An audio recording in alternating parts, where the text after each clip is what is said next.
Otra vez estamos aquí. Nos estábamos quedando porque ya está en acción el misterio de la iniquidad. Solo que hay que en el presente lo detiene, hasta que él a su vez se ha quitado del medio. Y entonces se manifestará aquel inicuo, a quien el Señor matará con el espíritu de su boca y destruirá con el resplandor de su venida. Inicuo cuyo advenimiento es por obra de Satanás con gran poder y sanera y prodigio mentirosos. ¿Qué es lo que está diciendo aquí el apóstol San Pablo? Que hay algo en la Iglesia, que es el Espíritu Santo, que es el que está haciendo una obra de retención para que el inicuo de pecado no se manifieste. Es decir, que el inicuo de pecado, el anticristo del capítulo 13 del libro de Apocalipsis, será el que se manifieste en el comienzo de la gran tribulación, en la última semana de las 70 semanas de Daniel. Pero antes de eso, nosotros seremos arrebatados, porque el día del Señor, la segunda venida, no puede venir sin que primero se manifieste eso. Pero antes de que se manifieste este inicuo, la iglesia que él asevera y que está enseñando en el capítulo 4 del versículo 17 al 18 de Primera de Tesalonicenses, la primera carta, dice que la iglesia será raptada, porque primero tiene que haber una apostasía generalizada y luego la entrada del anticristo, que es inminentemente lo que estamos viendo en nuestros países. Ahora, el desplome de las bolsas, la economía globalizada que quieren globalizar, la globalización de la política y de la religión. Y todo lo que se está moviendo son principios de dolores. Concretamente, el rapto no sabemos cuándo va a venir, pero está muy cerca. Pero va a ser antes de que venga la gran tribulación. La iglesia no va a pasar la gran tribulación. Porque dice la Biblia, pero nosotros, esto es para la iglesia, pero nosotros debemos de dar siempre gracias a Dios con respecto a vosotros, hermanos amados, por el Señor, de que Dios nos haya escogido para la salvación y no para la ira. Bendecido sea el nombre del Señor. En todos los tiempos ha habido una confusión terrible en cuanto a las dos posiciones de la venida del Señor. ¿Saben? Siempre en la iglesia primitiva siempre creyeron en el rapto a raíz de que fue un misterio revelado por el apóstol San Pablo. Y el Antiguo Testamento creían en la segunda venida para inaugurar el reino milenial, que nosotros no tenemos el evangelio del reino. La iglesia no es el evangelio del reino, sino el evangelio de la gracia. ¿De acuerdo? Ellos creían en el postrer estado, ser resucitados con David, que será a cargo de comandante en jefe de las Fuerzas Armadas. También dice la Biblia que será resucitado en el reino milenial. Pero nosotros no, nosotros estamos en un periodo de gracia, es diferente a Israel, no tenemos que confundirnos. Los pactos con Israel con estado de gracia de la Biblia, bendecido el nombre del Señor, sobre la iglesia. Todos los creyentes de todas las generaciones, queridos hermanos, han creído y entendían que Cristo volvería y que pondría fin al dolor humano y que después habría una resurrección y juicios generales. Pues bien, con el surgimiento de la historia, muchos transgiversaron, pero con el resurgimiento de la historia se aclararon las cosas. En el siglo XIX, los estudiosos de la palabra profética pudieron distinguir, por el arte de la hermenéutica, que es el arte de interpretar las escrituras, cómo habían dos venidas diferentes. Una que era espiritual, era invisible, el que veía Jesús en los cielos, que está escrito en el capítulo 4, verso 17 de Tesalonicenses, el rapto, que es un misterio, y otra, la segunda venida de Cristo, que viene para reinar con sus santos y para establecer el orden del reino milenial, para darle las promesas a Israel. Y claro, esta confusión se debió, hermanos queridos, a que no se organizaban conforme a estudiar la Biblia en el estudio contextual, ni tampoco por el método gramático histórico, sino que alegorizaban y espiritualizaban todas las escrituras, ¿vale? Por eso hay algunos hermanos, y yo respeto la posición de cada uno, que creen que van a pasar la gran tribulación, y otros que creen que va a ser a mitad de la tribulación, porque uno espiritualizan parte del Apocalipsis, otros lo tienen como histórico, y otros nosotros lo tenemos literalmente como suena, que en el capítulo del 1 al 4 está el programa de las iglesias, de las 7 iglesias, y que en el capítulo 4 se abre una puerta, la iglesia sube como Juan subió, y desde el capítulo 4 al verso 17 de Apocalipsis ya no aparece la iglesia, solamente en el cielo, y los juicios de la gran tribulación en la tierra para los 144.000 que van a predicar a Israel, y es un programa para los gentiles, o sea, para las naciones que se han quedado, para Israel, para lo anticristo y para la inauguración del reino milenial, que durará 7 años. Nada tiene que ver con Israel. Con la iglesia. La iglesia no va a pasar la gran tribulación. Eso es, según Jeremías, tiempo de angustia para mi pueblo Israel, tiempo de angustia para el pueblo de Jacob. Ageo, Sofonías, Jeremías 30, Isaías, el libro de Ezequiel y muchos más que hay por ahí, capítulo 13 de Marcos, capítulo, como ya lo he dicho anteriormente, de Mateo, y también capítulo de Lucas, que está comprendido, que Lucas habla también del asedio de Jerusalén, cuando acontecerán estas cosas, cuando se caiga piedra sobre piedra, que no sea jamás reconstruido, y que habla de la destrucción del templo, y más tarde habla de la gran tribulación. Quiero ir rápido, ¿verdad? Por eso estoy hablando muy rápido, discúlpenme. Pero, hermanos queridos, estudiando diferentes pasajes, se puede mostrar que hay dos diferentes resurrecciones relacionadas con el regreso del Señor. Hay la resurrección para los que están en Cristo, que será llevada a la gloria antes del comienzo de la tribulación, y hay también la resurrección de los santos del Antiguo Testamento y de los creyentes que sufren el martirio durante la gran tribulación, para que gocen de las bendiciones del reino literal de los 1000 años, tanto Israel como las naciones que se salven por medio de los 144.000 en la predicación del Evangelio del Reino, tendrán que exponer su vida a martirio, serán resucitados al principio del reino milenial, el final de la gran tribulación o la guerra de Armagedón, serán resucitados y con eso se entrarán en el reino milenial juntamente con Israel, y ahí gozarán del reino milenial que Cristo vendrá con la iglesia para gobernar. Amén. ¿Se dan cuenta qué diferencia más existe? Entonces, la primera resurrección, hermanos queridos, en este pasaje, en los versículos, dice que hay una diferencia. Dice la palabra del Señor, Primera de Corintios, pueden leerlo, capítulo 15, verso 23. Os digo un misterio, no todos dormiremos, pero sí todos seremos transformados. ¿Vale? En un abrir y cerrar de ojos seremos, los muertos en Cristo resucitarán y luego nosotros seremos transformados. Ese es el rapto. Primera de Tesalonicenses 4:13 también lo habla. Y Primera de Tesalonicenses 5, del 1 al 11, también lo dice. Hay una resurrección de los santos en Cristo. Y esa es para la iglesia. Hay una segunda resurrección, dentro de la primera resurrección, hay un segundo programa de resurrección, si lo quieren tomar así mejor, que será para los santos de la gran tribulación que acepten a Cristo, y para Israel, para los que han muerto en la gran tribulación sin recibir la marca del anticristo, se mantienen firmes, entonces serán resucitados para el milenio. Eso es otra etapa, eso es para Israel y el pueblo gentil que quede. No tiene nada que ver. La iglesia no tiene que ver nada en la gran tribulación. ¿Por qué? Porque el rapto nos trae esperanza a nosotros y consolación. Lo dice la palabra del Señor en el capítulo 14 del libro de Juan. ¿Creéis en Dios? Porque se entristecieron. Yo me voy. ¿Y ahora qué va a pasar de nosotros? ¿Instaurarás el reino de Israel en este tiempo? No os toca a vosotros saber los tiempos, las sazones que el Padre puso en su sola potestad. No se está hablando del reino, sino que me voy. No temáis, me voy a preparar lugar para vosotros, para que donde yo esté, también podéis estar todos vosotros. Y si me voy, vendré otra vez a tomarme a mí mismo, la iglesia. No a Israel, la iglesia. Bendecido sea el nombre del Señor. Así que no tener miedo. Tener clara bien el tema doctrinal de la palabra del Señor. La iglesia no pasará a la gran tribulación. Habrá una resurrección de los santos.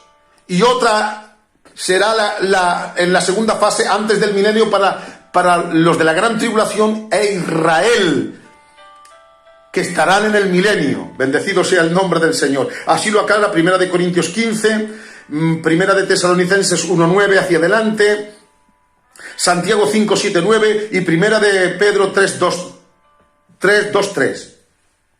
Habrá un cambio, un nuevo cuerpo con los resucitados, así que como ellos están vivos y serán repentinamente transformados, para que puedan ir a un hogar para estar con el Señor en el aire.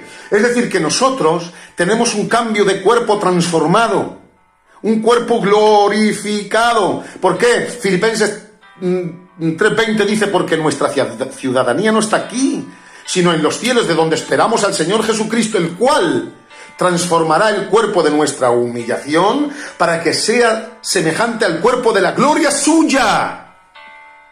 Bendecido sea su nombre. El cuerpo es diferente totalmente en los santos. Será transformado para que sea igual que el Señor. ¿Cómo regresará el Señor? El Señor en el rapto regresará al cielo, no a la tierra. Al cielo. La Biblia dice, se quedará suspendido en los cielos. Es eminente, secreto. Y ahí desde el cielo llamará con voz de arcángel, y el Espíritu Santo resucitará a los muertos. Y juntamente la iglesia será arrebatada, pero el Señor se quedará en los aires. Mientras que en la segunda venida, que es para Israel, el Señor bajará con sus santos hasta el monte de los olivos. ¿Se dan cuenta la gran diferencia?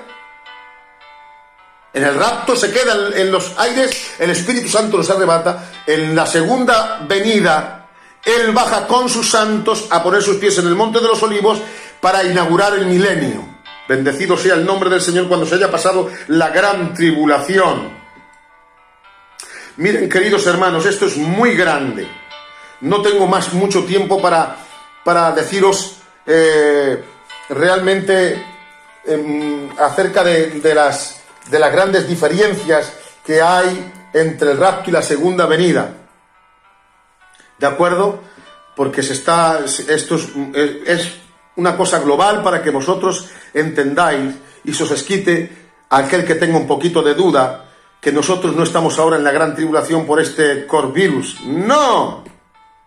Pues entonces si estuviéramos en la gran tribulación, cuando vino realmente la peste bubónica, que murieron de 20 a 30 millones, y la Segunda Guerra Mundial, y también la fiebre amarilla del 1918, pues ¿cuánto va a durar la gran tribulación entonces? La gran tribulación durará 7 años. Lo que pasa es que estamos en las promesas de que Cristo va a venir, porque antes había guerras aisladas, pero desde que empezaron la Primera Guerra Mundial y la Segunda Guerra Mundial, y desde que empezó la instauración del Estado de Israel como nación, que fue a nivel global, las cosas se están acelerando globalmente. Y esto dice la Biblia, que cuando empecemos a oír todas estas cosas, guerras mundiales, no aisladas, porque guerras siempre han habido, pero mundiales no, mundiales dos. La instauración del reino de Israel como capital, una vez en 1948, la última generación está pasando ahora, y ahora pandemias globales, economías globales, políticas globales, religiones globales. Cuando nosotros oigamos de eso, erguid vuestras cabezas, porque nuestra redención se acerca, porque antes que tome el control el anticristo, nosotros seremos arrebatados en el reino de Dios. Por eso ánimo, no se turbe vuestro corazón. Bendecido sea el nombre del Señor. Quisiera ir terminando, queridos hermanos, y luego pues podemos hacer otro vídeo si queréis, para que nosotros podamos ir atendiendo realmente lo que nos está pasando. Nosotros seremos rescatados de la ira. Quiero leeros en Primera de Tesalonicenses, en Tesalonicenses 1:9.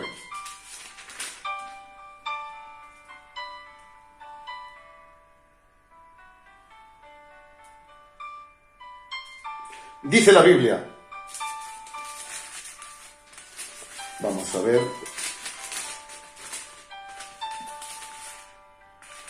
Primera de Tesalonicenses 1:9.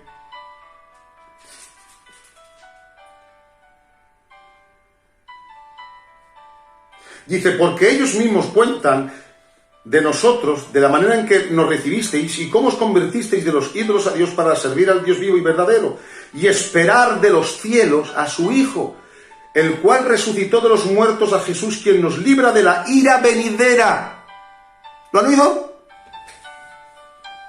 San Pablo dice, porque ellos mismos cuentan de nosotros, de la manera que nosotros recibisteis, cómo os convertisteis de los ídolos a Dios, para servir al Dios vivo y verdadero, y esperar de los cielos a su Hijo, el cual resucitó de los muertos, a Jesús, quien nos libra de la ira venidera.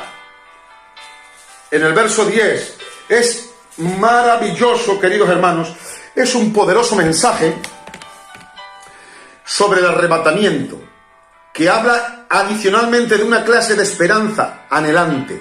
Fíjense bien, da esta consolación esperanza porque se refiere a los creyentes eximidos del terror de la ira que se avecina sobre el mundo entero. Con respecto a esta esperanza, el texto griego se podría leer así: os volvisteis para estar actualmente sirviendo a un Dios viviente y verdadero, para estar actualmente esperando anhelantes a su Hijo desde los cielos, a quien Dios resucitó de los muertos, a Jesús, que estará llevándonos en rescate a sí mismo de la ira que está viniendo. El verbo estar esperando anhelantemente es anameno, recibe intensificación con la preposición ana y tiene una idea continual o literal: seguir esperando. Acerca esta anticipación esperanza, Hendrickse añadió: no se debe perder de vista el sentimiento del verbo esperar. Significa esperar con anticipación, con paciencia y con confianza. Implica, tanto en griego como en inglés, estar listo para su regreso. El pensamiento de su venida no trae terror para el creyente, porque ello es con Jesús que nos rescatará, está rescatándonos de la ira venidera. Luego entonces la esperanza de su regreso a nuestro mundo para resucitar a los muertos y para trasladar a los redimidos del cielo es la expectativa más brillante y más adelantadora que amenaza sobre hombre en la tierra. Deberíamos estar listos en cuanto ocurra para que nuestro Señor Jesucristo, el Redentor de nuestras almas, venga a por la iglesia. No preocuparse. La iglesia no va a pasar la gran tribulación. En Primera de Tesalonicenses 2:19, el apóstol San Pablo dice algo maravilloso y dice así, hermanos queridos, quisiera leerlo. Primera de Tesalonicenses 2:19. Porque ¿cuál es nuestra esperanza, o gozo, o corona que me glorie? ¿No sois vosotros delante de nuestro Señor Jesucristo en su venida? Pablo escribe: ¿cuál es nuestra esperanza, o expectativa, o gozo, o corona de que me glorie? ¿No sois vosotros delante de nuestro Señor Jesucristo en su venida? Esta es una manera insólita de hablar acerca de la esperanza de consolación, pero Pablo está diciendo a los creyentes en Tesalónica, cuando se regocije en la firmeza de ellos por el Evangelio. De hecho, el sufrimiento de ellos y la persecución que padecían por el nombre de Cristo eran casi abrumadores. Cuando tenga lugar el arrebatamiento, aquellos santos del Señor serán en aquel momento el gran gozo de Pablo, cuando él esté literalmente ante el rostro de Jesús. Es con esta venida que los creyentes de Tesalónica serán presentados como el gozo de Pablo.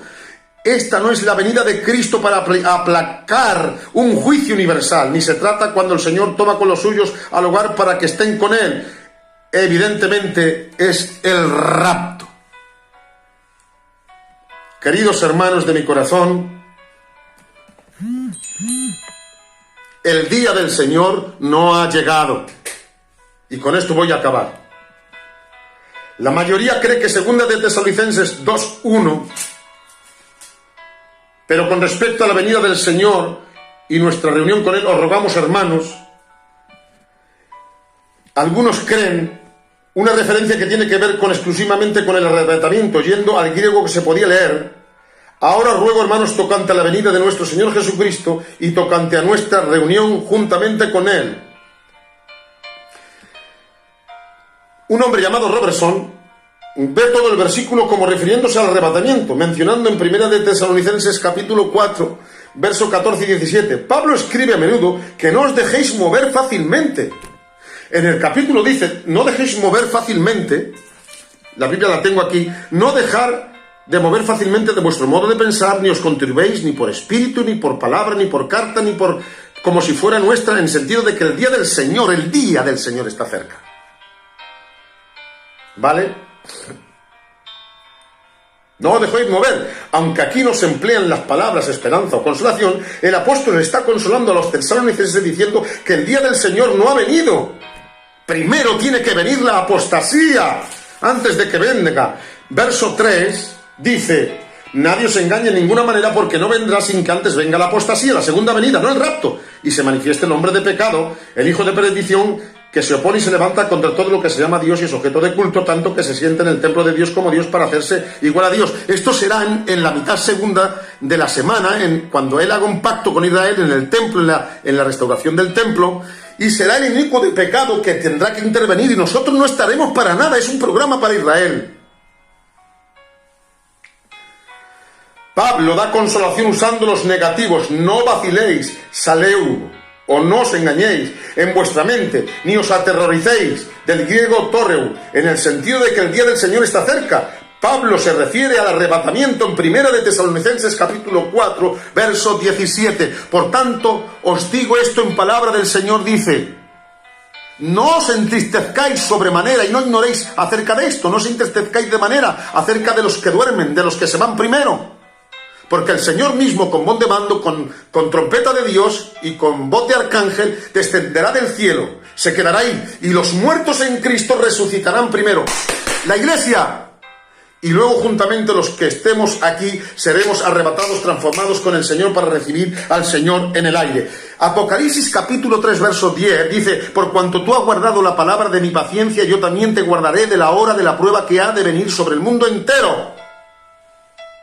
Los 6 sellos de Apocalipsis están después de que Juan es arrebatado a los cielos, que ahí culmina en el capítulo 4, la era de la iglesia, y se abre el capítulo para la gran tribulación de los que se queden y para el trato de Dios con Israel y reanudar los tratos de Dios con Israel en la séptima semana o en la 70ª semana, que son los 7 últimos años de la gran tribulación. Se despertarán los 7 sellos, el 7º sello dará lugar a la 7ª trompeta, las 7 trompetas en el capítulo 10 dice que los reinos de Cristo, de la tierra, vendrán a nuestro Cristo, y así se estará consolidada también con las 7 copas de la ira. Y después en la gran tribulación, eso será la gran tribulación, llegará la guerra de Armagedón, donde todos los pueblos confederados atacarán a Israel y el Señor bajará desde los cielos, la segunda venida, para aniquilar a todo el planeta Tierra y así inaugurar un reino de paz por 1000 años, y nosotros bajaremos con ellos también, con el Señor. Ya no vendrá por nosotros, sino que bajaremos, porque nosotros estaremos en los cielos inaugurando las bodas del Cordero, los galardones de Cristo o el mimá de Cristo, para inaugurar las 7 coronas o recompensa, luego el recorrido de posbodas, luego el recorrido de Cristo sobre las nubes, que vendrá con el caballo blanco. Vendremos con él en compañía para que Dios extermine a los infieles y así establezca su reino milenial, y durará el reino milenial otra etapa que durará 1000 años, que eso será otra cosa, y después el estado eterno. Por tanto, queridos hermanos, que nadie os engañe, nadie os turbe. Espero que esta breve explicación os haya servido de algo. Adelante, ánimo, estoy aquí para vuestro servicio a todos los hermanos, y confiar a todos los que me estáis oyendo que el Señor está con nosotros, que sí, que pronto vamos a desaparecer en el rapto, que esto se está pronunciando, que el Señor viene pronto, que